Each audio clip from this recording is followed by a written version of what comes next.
Hello. Yes. This is the Q&A. I'm Ann Bilson. I'm talking to Justin Hardy and Chris Nunn, creators of Children of the Wicker Man, which you've just seen, some of you. And my first question is, I'll start with Chris. When did you first see The Wicker Man, and what did you think when you first saw it? I think I saw it as a university student as a recommendation from a friend. So sort of, you know, on a tiny TV in a flat. And yeah, probably. Yeah. And I was completely blown away by it. I guess for a long part of the film, I wasn't quite sure what to make of it. And then by the time you're sort of pulled along to that ending, actually, just to check with the audience here, how many people have seen The Wicker Man, which is obviously playing later? Good, okay. I'll just be careful then in speaking about the ending. So you two young girls, you haven't seen The Wicker Man? No, okay, all right. So we must be careful of spoilers. We must be careful of spoilers, okay. Yes, but yes, as we're pulled along towards the ending, it becomes quite an extreme watch. And you, Justin? I didn't see it for many years. I actually can't remember when I first saw it. I blanked it out from my mind. I saw it last year, pretty much in my mind for the first time, and I thought it wasn't bad. I thought that actually the detective story was quite good. I thought Anthony Shaffer had done a good job. I'm obviously not going to credit my dad. But Anthony Shaffer, he was a good writer, wasn't he? I mean, good for him. Yeah, let's give him a round of applause, Anthony Shaffer. Unfortunately, he didn't like my dad and was horrible to him for the rest of his life. But also, really unfortunately for us, we have been haunted in this film by Claudia Schaffer. I'm going to give her a shout out, actually. Yeah. She's the most dreadful person. She literally comes to every one of our screenings and says, "I'm going to sue you." She terrifies us. And for a long time, we thought she meant it. We thought she had lots of money and had really powerful lawyers. And then we discovered that, unfortunately, her dad didn't really leave her very much money. And Peter Shaffer, her uncle, who's one of the biggest writers in Britain, right? His lawyer has taken all the money, so actually she doesn't have much money. So therefore she can't kill us. But we didn't know that, did we? No, we didn't know that. I think that's right. Excellent, yeah. I mean, genuinely, this is the first time I've been in a room without Claudia Schaffer shouting at me. She's like a ghost at the She wedding. is. She literally, it's trauma. More trauma. Keep it light. Keep it light, yeah. So, how many children are there? There's you and there's Dominic, who also worked on the film. There's me and there's my really annoying brother Dominic. He's number 5, I'm number 6, there are 8. But we believe that there are 100 children because early on in Dad's career, when he was a documentary maker, he flew into Inuit territory in Greenland to make a documentary and waved goodbye to the helicopter and then saw a cloud of smoke on the other side of the mountains. And the helicopter never came back, so he and his cameraman had to survive in this community with women in igloos. And my father was quite, good at responding to the question, would you like to keep warm? So we think that if we were to travel to the Inuit territory where Dad was, I would probably be faced by quite a lot of people that look like me. So Dad was a shagger. He liked to shag. Okay. So the idea for the documentary, what was that originally, and who came up with it? I think initially Justin had done some development work with the BBC on a documentary that was to be titled Wickermania. And it was really a critical reappraisal of the Wicker Man at 50. Why is everyone still watching about the Wicker Man, talking about the Wicker Man 50 years on? We're both academics, so we felt that we would be able to pull together quite an interesting group of people, which we did, to talk about that. We had not just kind of film studies and cultural studies people, we had anthropologists, we had archaeologists, we had neuroscientists. Sounds really fascinating, doesn't it? Yes, doesn't it? Yeah. How many of you are asleep? Can we get on to Britt Eklund's bum, please? Yes, I'm Britt Eklund, yeah. So we thought that's what we were doing, and that's where it started. And obviously, you've just seen the film. That's not where we ended up. It strikes me that the relationship between your father, Robin Hardy, and Anthony Schaefer was kind of almost closer than the relationships he had with his family. Is that, would you think? And also, especially they had such a big falling out. That's like... Yeah, I mean, I guess if two men have such a big falling out, the interpretation probably is that they were big in love, right? And I think Dad and Schaffer were big in love. I think that they, you know, my only real understanding of why this film kind of works is because those two got into the same space, got really drunk together, and made up a cool idea. And why couldn't they sustain that? Well, they couldn't sustain that because they couldn't keep their hands off each other's wives, because they were just basically rather horrible people, and they messed up everything that was around them. But, you know, that's the nature of art. That's the nature of art, certainly in the 1970s. And so, you know, and I'm sure that I would really enjoy Schaffer if I were to meet him. Unfortunately, I only get to meet Claudia. And, yeah. No, stop. And she's not very funny, I can tell you. And why was it so important to your father, do you think, to direct this film? Because it was... Well, that one's easy, because Dad was a commercials director, and commercials, even in those days, they were very glamorous. But he...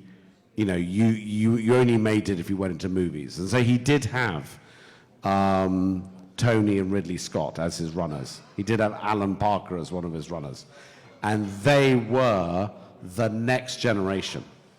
So Dad was the one that broke through into movies before Parker and the Scotts. And that was where he wanted to be. And Schaffer was the big writer that a year before had not been, and that was the way to superstardom. And it's bad luck for our family that it never worked.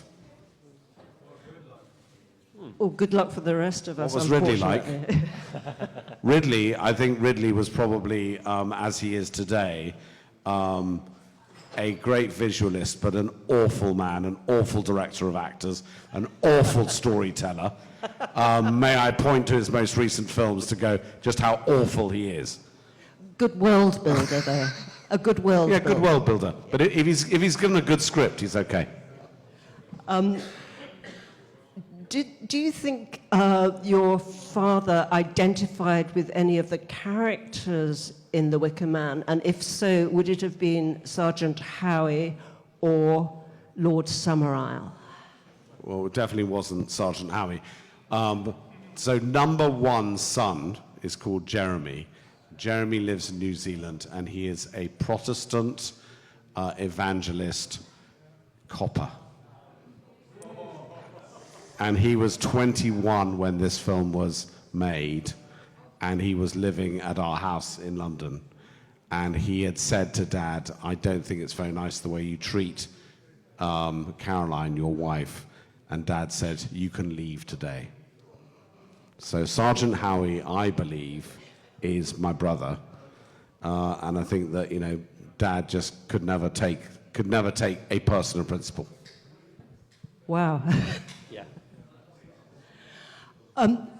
Another thing that strikes me that The Wicker Man was shot and produced at like one of the worst times for British film industry. It was around the time of the oil crisis, and when that happened, all the American studios that had been backing British films and pouring money into early James Bond and A Hard Day's Night, Dr. Zhivago, stuff like they all took their money out of Britain. And so the 70s, especially as they advanced, it must have been incredibly difficult to get a film made at that time. And what I've liked also about the documentary is it reflects this. Yeah, I mean, you know, it does, you can see in the paperwork the number of places they sent the script to that just said no, no, no. Now, the fact is, why would you say no to Christopher Lee? Christopher Lee was one of the biggest stars in the world. I mean, he hadn't spoken, but he was very recognizable. And so it does indicate that the British film industry was in dire straits. And I think that, you know, they kind of got lucky to be able to make a film at all. And in a way, one of the reasons why the film still endures is because it's a strangely created monster. Musical, soft porn, police procedural, horror, right? It's a mad mashup. Nobody in their right minds would do it. But that's partly why it lives on, is because there's no other film like it. I think also there's some credit that needs to go to Peter Snell as the producer, just in that moment at British Lion, which was tanking, but they left him in charge. His words, they just left him in charge, 33 years old, and I think he said they fucked off to the Bahamas. So the studio execs are in the Bahamas. Peter Snell is in charge of British Lion and is told not to make any films. To which he said to us, well, obviously I was going to make films. So I commissioned not just The Wicker Man, but also Don't Look Now, which you know, obviously at the time were then released as a double bill. But what an incredible two films to get made in Britain at a terrible economic time. It felt like pretty revolutionary filmmaking that, again, did certainly in the case of The Wicker Man didn't pan out financially. But I think 50 years on, we're happy to say, thank God we got that film made. And they were very different from the tradition of Hammer. Yeah. It was a kind of break. Both Don't Look Now and The Wicker Man were not period films. Like, I think that strain of Gothic Hammer made modern dress as well, but they were best known for their horror, period horror. So it was a kind of break for that. And I think it was only 10, 15 years ago that the subgenre of folk horror was identified and labeled. And there were 3 films which were considered key to folk horror, which are Witchfinder General, The Wicker Man, and The Blood on Satan's Claw. What would your definition of folk horror be? Well, not those 3, really. I mean, we talked about it only earlier with our very clever Dutch professor, which is that Wicker Man is, it is not a horror, but it is a folk horror in that it really does define a folklore of a strange rural community. Blood on Satan's Claw and Witchfinder General are 2 period pieces that could have come out of Hammer. And I'm not quite sure why Mark Gatiss, who coined that term, would do such a thing. He's a clever bloke, and you know we live with it today. But I think Wicker Man would sit better with some other films. For example? Oh, for God's sake. Like what? Yeah, yeah, I think that's right. With something a little crazier, right? You know, those 2 other films are not crazy. Wicker Man is crazy. Clockwork Orange is crazy. Same period. the craziness of the 70s is kind of the best bit of the tale of the 60s, I think. And that's all I'm going to say on that, because I haven't got anything else to say. Chris, have you got your thoughts? What year is The Devils? 74. Yeah, good. That's one that I would chuck that in, because that's a crazy film. It is a period film, and so not set in the modern day. I mean, the discussion we were having was all about why The Wicker Man diverged, because it was set contemporarily. So obviously The Devils isn't that, but The Devils is a fucking crazy film. That's one that again Is that what's his face? Yes, what's his face? Ken Russell. Russell, thank you. Dad really admired Ken Russell. Dad thought Ken Russell was mad in a good way. Yeah. And he was right. Yeah. But one of the definitions of folk horror is digging up the past. Yeah. And in fact, you were digging up the past with children. Oh, very good, Anne, very good. So at what point did it become personal? So when I first took the idea to the BBC, they said, we really want to tell a story about how The Wicker Man got made. Then we went to Studio Canal, they said, we'd love to tell a story of how The Wicker Man got made. Then we went to the BFI, and they said the same thing. And I realized that's not what I want to do. I want to tell the story the personal story of how The Wicker Man fucked up my family. And I lost all my backers. But Chris and Birmingham University stepped in and said, we'll support you. So we made that documentary for under 10 grand. Right on. And we have yet to make any of that money back. However, it's worth it. Do you know why it's worth it? Because for a long time I was making this film to try and kind of get to some understanding of my dad, who you can tell I wasn't that keen on. But I wanted to understand whether he was a radical genius. I wanted to understand if there was something in my dad's brain that I could admire. And by the time we went to Brazil to show the world premiere of this film, a collection of women came up to me and said, you're making the wrong film.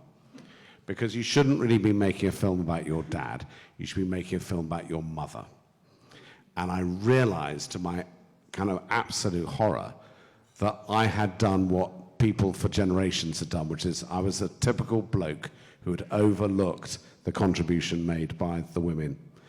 And there in the paperwork was all the money that Mum had lent Dad, all the money that she'd put into the production. So we just turned the film.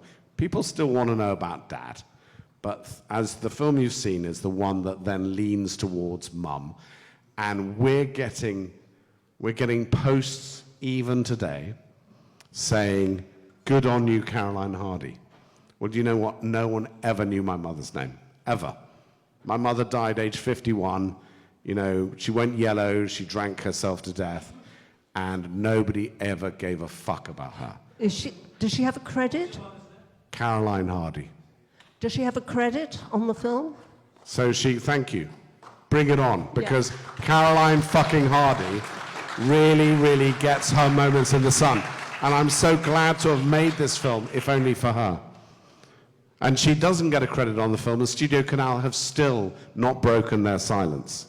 But we're going to push them and push them and push them until they acknowledge that she gets an executive producer credit on this film. Good. How do you think it was that there was a period in the 80s, I think, when Schaffer was kind of credited as more of the creator of the film than your father, which even at the time seemed very odd. Yeah, no, Schaffer was the bigger name. And Schaffer had made Sleuth. Schaffer had, Sleuth, the movie, was Michael Caine and Laurence Olivier. Schaffer was a big, big pull. And Dad was nowhere. Dad was the little kind of partner in the advertising business. So it's perfectly understandable that Schaffer was the big man on campus. The fact is that, and this is kind of the more interesting point, is that you audiences love to have an auteur. You love to have somebody that you can refer to as being the person, the creative genius that made a film. And I've got to disappoint you. It's bullshit. It's a collaborative business. Films get made by a collection of different people. The person who first commissioned the script was Christopher Lee, saying, I'll pay for the script. I keep on standing up in screen and never saying anything. I'm either wrapped in toilet roll, being a mummy, or else I've got my fangs out, you know, and the fact is I've got things to say. And so he should be an auteur of this piece. He was the originator of this piece. It was his idea. Schaffer, yes, Schaffer wrote a really great script because Schaffer was a really brilliant barrister turned into a writer. Dad made his contribution, right, despite the fact that everyone thought he was shit on the set. Nevertheless, he made a contribution. Britt made a contribution, the editor, the producer. So never ever again do I want to hear people blather on about the genius of one individual, particularly not one individual male. It's quite interesting. I think that on IMDb, these guys get completely different credits. Director, producer, and Dominic Hardy is the writer. And in the program for Razor Reel, they're all listed as directors, which I think is a nice touch. No, so the reason why the confusion has happened is because the world, including film festivals, can't cope with there being an acceptance that this has been a collaborative project. My brother, you know, who I'm supposed to have made lots of peace with through this project, right? You know, he's not a filmmaker, he's a really annoying art historian, but I couldn't have made it without him. I couldn't have made it without Chris. You know, I'm the director with 100 credits, but I don't want to be the director, the auteur of this piece. I'm not. There's too many other people.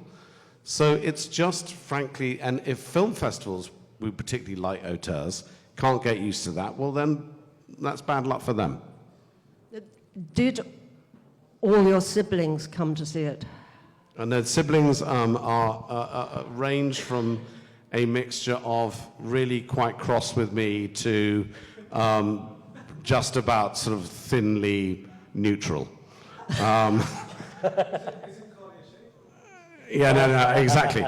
We would so love to have had Claudia, we'd love to have had her pissing inside the tent. But no, she really likes to make a slit in the tent and piss from outside. There we go, silence in the room at that one. Yeah, well done. Yeah, I don't know what anyone's supposed to do with that. But you told me we have to get it back to how much you hate your father, so that will lighten the tone. Yes. Well, I mean, if we're going to draw this to a close, Chris's favourite story about my dad is that my dad was so sex-obsessed. He's the only man he's ever heard of that went into an orgy and came out with a broken ankle. And frankly, the stories don't get... I mean, you know, the stories about, well, 100 kids in the Inuit territory, the broken ankle. I mean, you could really go on for a long time about Dad's conquests. He really, really was very, very interested in sex. And as we wrote the book about him, we started to realize that he was actually quite interested in men too. And that when he died, and I didn't know this, because he left almost no money at all, nobody was really interested in whether, you know, where the money was. There was no money.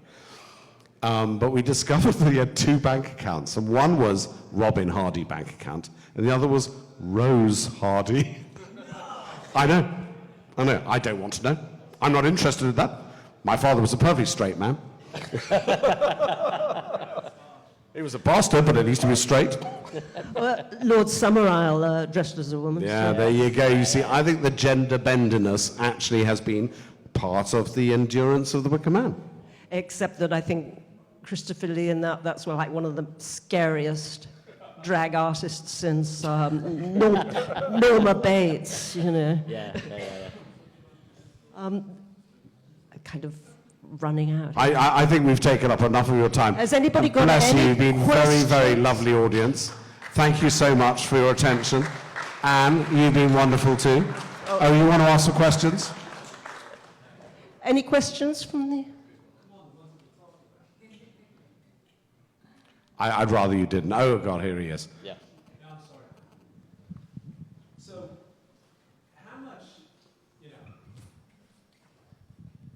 How much, you know, I also had a wonderful relationship with my father.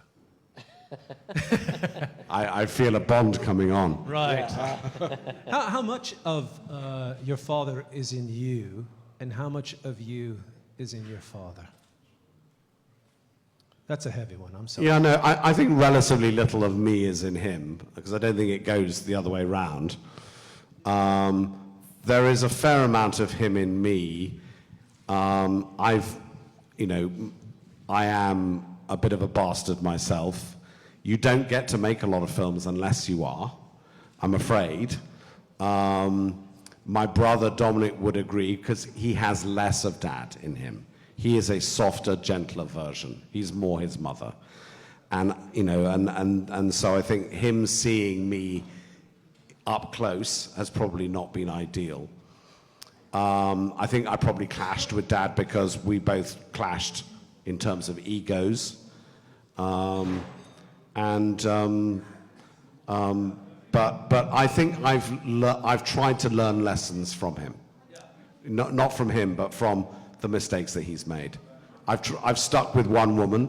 I have 4 children. They're on the whole, you know, set on their journeys. I'm not saying that I'm an ideal dad, but I've tried to be a better dad than he was. That's the cycle, isn't it? And I really also have just sort of built a bit of a shrine to my mother that my kids never knew because she wasn't alive. And I found a photograph of her the other day, tiny little photograph that got blown up, which is a black and white photograph of her 18th birthday party. And it was held at the Dorchester, because we're quite posh. So the Dorchester had this big party for my mother, coming out dance. And an actor was over from America staying at the Dorchester. So they issued an invitation saying, would you like to come along to the party? And they got this photograph of my mother talking to Humphrey Bogart. And he was on his way to go and shoot the African Queen. Good old Caroline, eh? So Caroline. Yes. Oh, thank you very much, Justin and Chris. Yeah. It's all right. Thank you. Great.